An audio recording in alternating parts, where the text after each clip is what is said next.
Good morning, good morning, good morning. Yan, ang pakainit na, maaga pa, alas 8 pa lang yata. At kasama ko sa MM mga business. Yun. Kamusta tulog mo so? Okay lang po. Yung nanood kami ng kagabi nga pala, nanood kami ni MM ng Liga dito, basketball. Pasensya na mga business at di ako nakapag-upload agad. Nawalan ako ng data. So ngayon buti na lang nakahiram ako ng load sa best friend ko, kay Richard. At yun, papaloadan niya daw ako kahit pang data lang para kasi nag-upload ako, may data ako, nasa 2 gig pa. Nung in-upload ko yun, syempre matagal ko ngayon. 2 gig na yung na-upload, 1 gig na lang natitira, biglang naubos.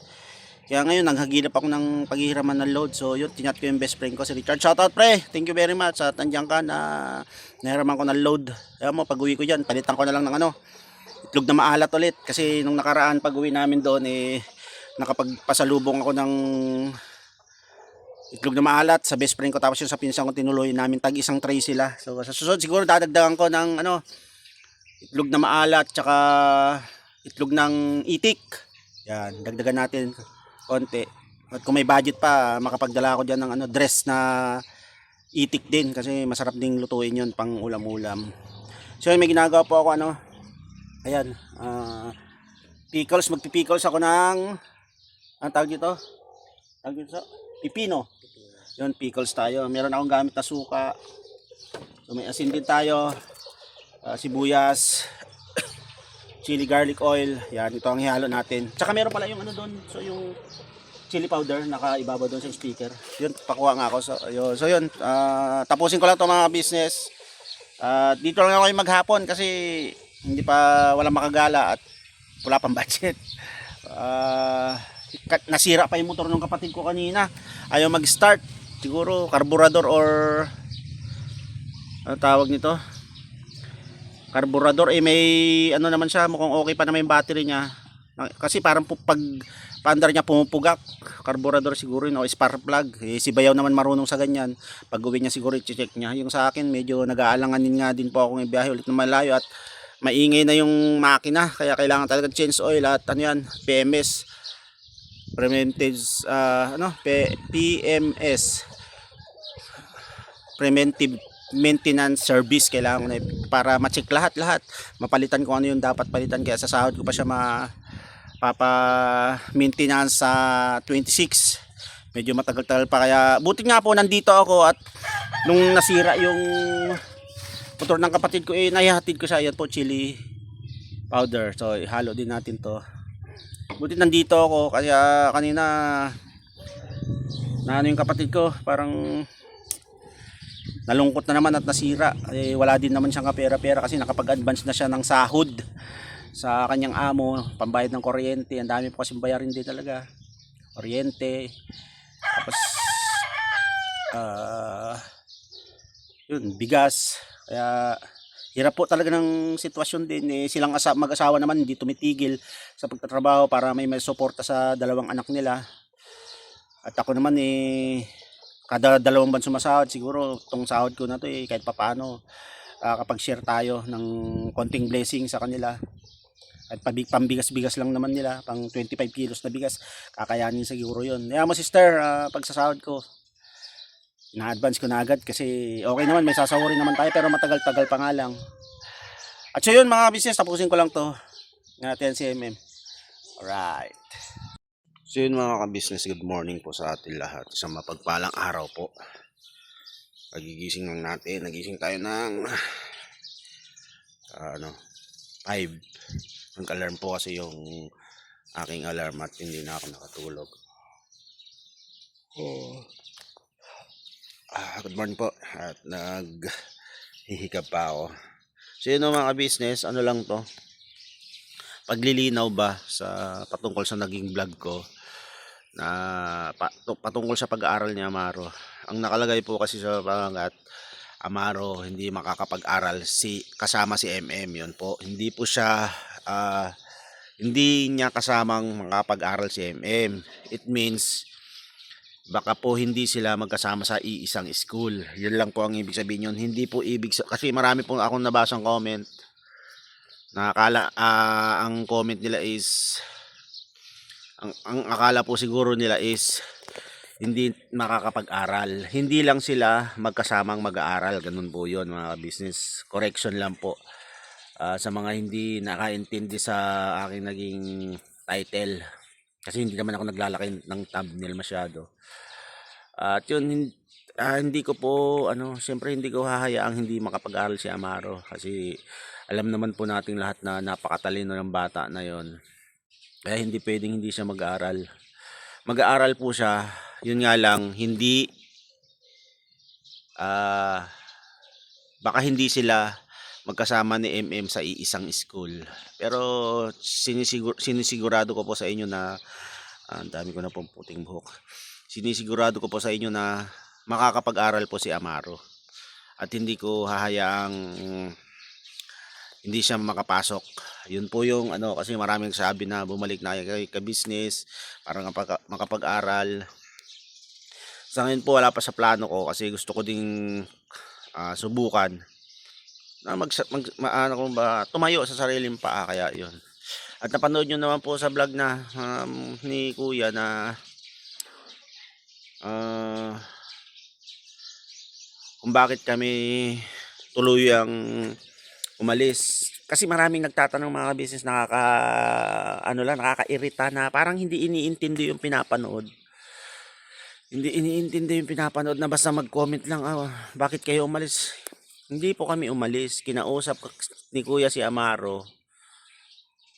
Kasi nga nakikita niyang malungkot yung bata at yun, kinausap niya na nagsabi nga si Amaro na gusto niyang bumalik na sa Zambales para makasama si MM. So yun po ang doon. Hindi po yung nakakairita masyado yung mga viewers. Pasensya na po sa inyo mga viewers din, intindihin po din natin yung mga pinapanood natin, hindi yung comment lang tayo ng comment na basta bumalik sa ganun. Bumalik nagdesisyon na nga si Kuya na yun, umuwi kami na Zambales para, di ba? Para siyempre magkasama na rin kaming mag-aama. So yun po yung doon. Naman kasi kumbaga parang nagsisimula na naman ang hindi pagkakaunawaan yung mga comment yun na di ba? So yun mga business, inuulit ko po, makakapag-aral po si Amaro at hindi ko hahayaang hindi siya makapag-aral kasi nga matalino yung bata. Hindi ko hahayaan na hindi siya makapag-aral, kaya po kayo mag-alala, makakapag-aral si Amaro at pipilitin ko, gagawin ko yung best ko sa kanila magkapatid para masuportahan ko yung pag-aaral nila. At yun, isama ko na rin na akadismaya din lang. Itong may nag-comment kasi ang pangalan niya ang pangalan niya is Matalino. Matalino daw. Pero kung makapag-comment bobo. Pasensya na po sa wordings ko, kagigising ko lang, pero nung nabasa ko yung comment niya, ilang beses, ang dami niya ng comment Sabi niya, ang bilis na ubos ng 40k, gano'n, tapos nagtanong siya kung sino anong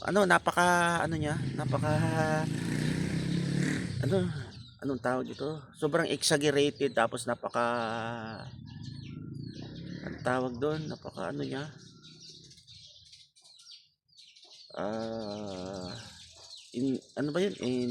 Tawag yun? Basta niya mag-comment. Nakakainis po mga ka-business, nakaka-visit.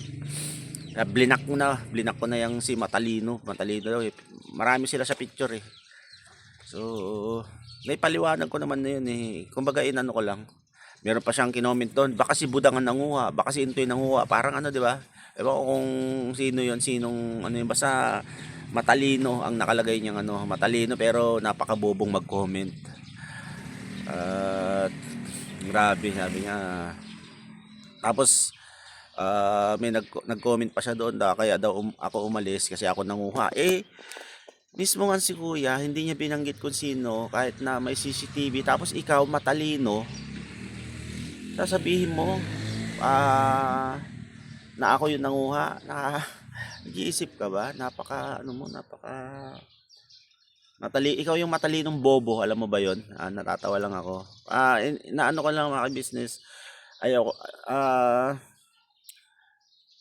isinama ko lang kasi kailangan ko ding ilabas na dahil na ano ako nakakadismaya yung ganung tao. Hindi ko naman siya kilala pero anuhin ko na din. Yun, kung gusto mong malaman, matalino ako. Kung sinong nanguha, rumekta ka doon sa bahay, sa KB House. Mag-imbestiga ka, magtanong-tanong ka doon kila kuya, kila ate kasi 'di ba may CCTV naman sila, hindi yung makapag-comment ka, akala mo masyado kang judgmental. Napaka-judgmental mong matalinong bobo. Doon, pumunta ka doon para napakamarites pa. Paulit-ulit siya nagtatanong, gustong-gusto malaman. Ano na tayo diyan, tapos na ako diyan, basta ako nakapagpaliwanag na ako diyan. Isiningit ko lang to kasi talagang nakakabisit. At yun, tulad nga ng sinabi ko mga ka-business, makakapag-aral si Amaro. Hindi ko lang sure na kung magkasama sila ni MM sa isang school.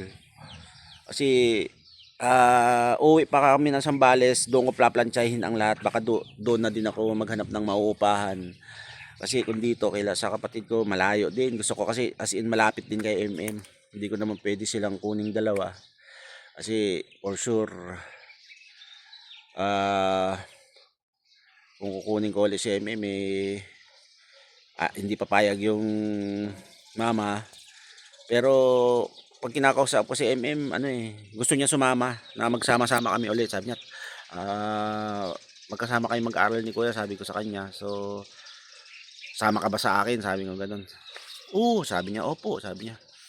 Magkasama na tayong tatlo ulit. Sabi niya, tatlo na ulit tayo magkakasama, sabi niya. Oo, sabi ko ganun. So, yun talagang goal ko ngayon mga business, iayos yung mga anak ko, makasama ko sila kasi mga business sa totoo lang hindi parang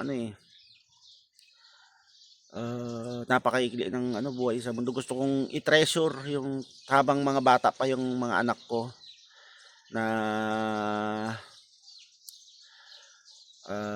gusto kong i-treasure na habang malakas pa ako, habang nandito pa ako, habang kaya ko pang magtrabaho, magkakasama kami. Kaya yun nga, itatry ko mag-apply sa Shopee kasi may motor naman yun. Salamat po ulit Ma'am D kung nanonood po kayo. Napakalaking bagay po itong binigay nyo sa akin motor, magagamit ko sa pangkabuhayan. So yun yung plaplansyahin ko mga business, pero hindi ko hahayaang hindi makapasok si Amaro kasi napakatalinong bata niyan. Alam ko marami naman tayo mga business na handang suportahan at siyempre suportahan yung pag-aaral ni Amaro, kaya hindi pwedeng at siyempre gagawa din ako ng paraan dahil ako ang tatay. Ibibigay ko yung makakaya ko para makapag-aral siya at hindi ko hahayaan na hindi siya makapag-aral. Piniluluto pala ako business, ako ng mainit tubig. Pinatay na nung kapatid ko. Okay. Yun. So pasensya. Mag-ano lang ako, warm water ako mga business. Balikan ko kayo, mag-ano lang ako ng warm water, inom ako. Kasi kapag prepare na ako ng warm water, tuloy tayo. Inom lang ako.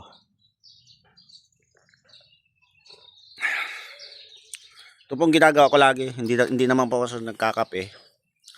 Warm water lang siya sa umaga para ma-flush yung mga kinain natin, mga manti-mantika. So yun, tuloy tayo. So yun, wag po kayong mangamba, wag kayong mag-alala about sa pag-aaral ni Maro dahil hindi ko hahayaan na hindi siya makapag-aral. At gagawin ko yung magagawa ko na pag sumahod ako, siguro yun yung gagamitin ko maghanap ng maliit na mauupahan namin sa Sambales. Ganun ulit, tatlo kami. At siyempre papasalamat din ako sa ka-business sa 2 taong nag-stay kami doon. Napakaraming aral, napakaraming paalala at pagpapayo ang ginawa sa akin nila ate nila kuya. At siyempre maraming salamat sa kabuuan ng Ka-Business Official. Dahil sa kanila is mas naging matatag ako, naging naging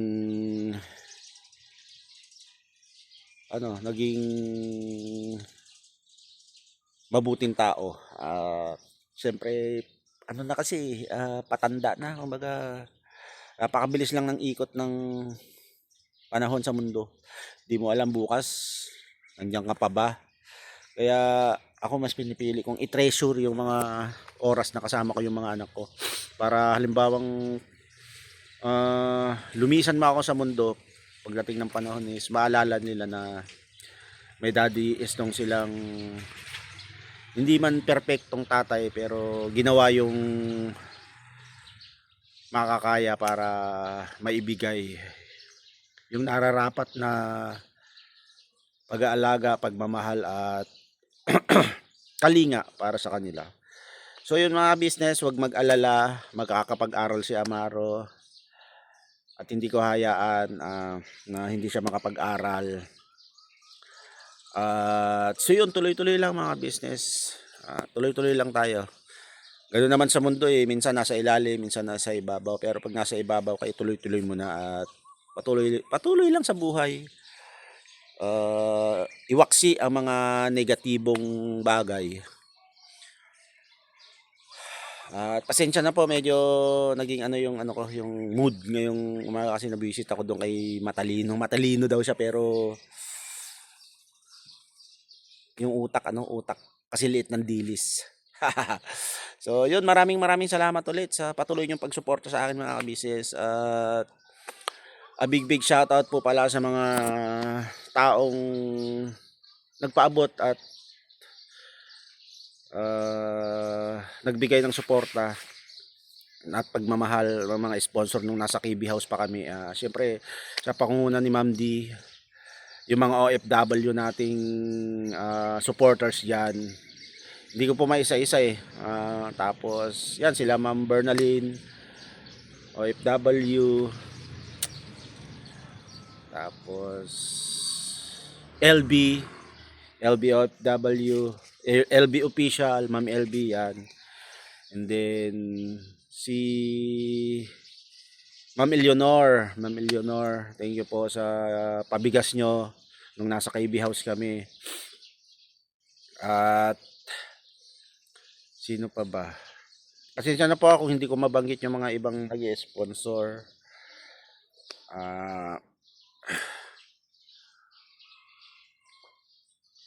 Yung mga nag-sponsor dati pa, pati kay Papa Dean syempre, yung mga sponsor niya. Kasi itong bago na si Ma'am Hides.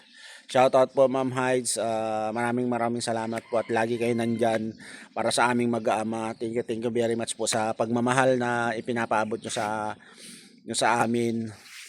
At nabasa po kayong hindi ko pababayaan yung dalawang anak ko, si Amaro at si MM, na nababasa ko sa comment. MM Pogi, yan si Amaro Pogi. Yun, makakaasa kayo na hindi ko sila papabayaan, lalong sa pag-aaral nila. At alam ko namang nakasuporta kayo, ganun din ang Ka-Business Family. Nakasuporta sa anumang maging journey ko, anumang maging future sa hinaharap. Kaya maraming salamat po. So wag pong mag-alala at nakakapag-aral po si Amaro. So yun, hanggang dito na lang muna siguro tong video na to. Yun, we love you all po at never say goodbye. Tomorrow is another day. Birabanat lang tayo. Alright?